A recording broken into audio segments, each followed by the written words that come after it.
Hey, so in this video, we're going to be going over how you can install the Domo connector in the Make platform.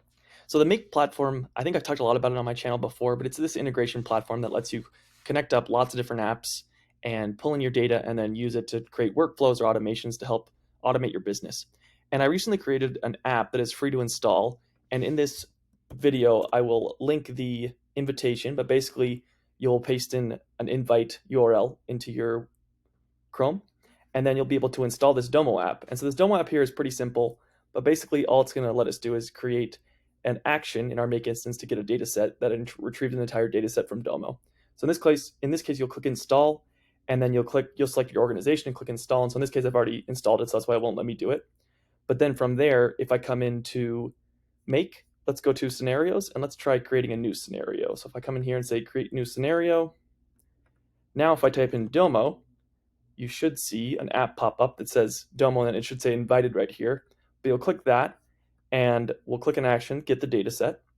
And so in this case now, we're going to authenticate with our client ID and secret that we get from developer.domo.com.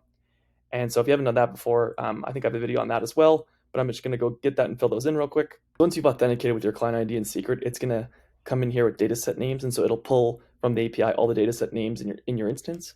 And so I created a data set here called test Slack notification. And what you can do with Make is you can run it and test your automations as you're building. So in this case, if I click run once, we can see that it's successfully connected to Domo.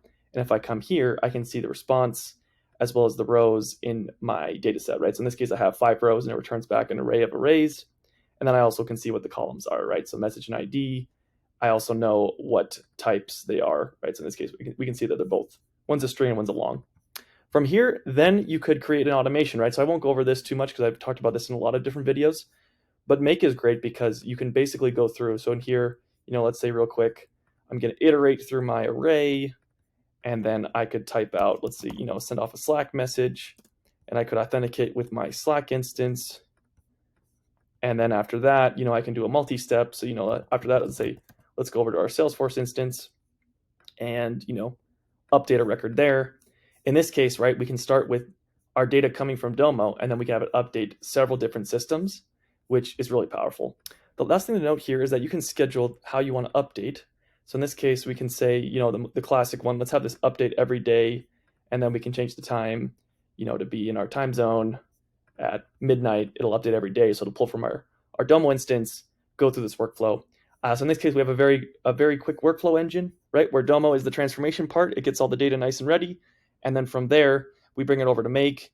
Make sends it through and can do lots of different things with it. So anyways, hope you found this helpful.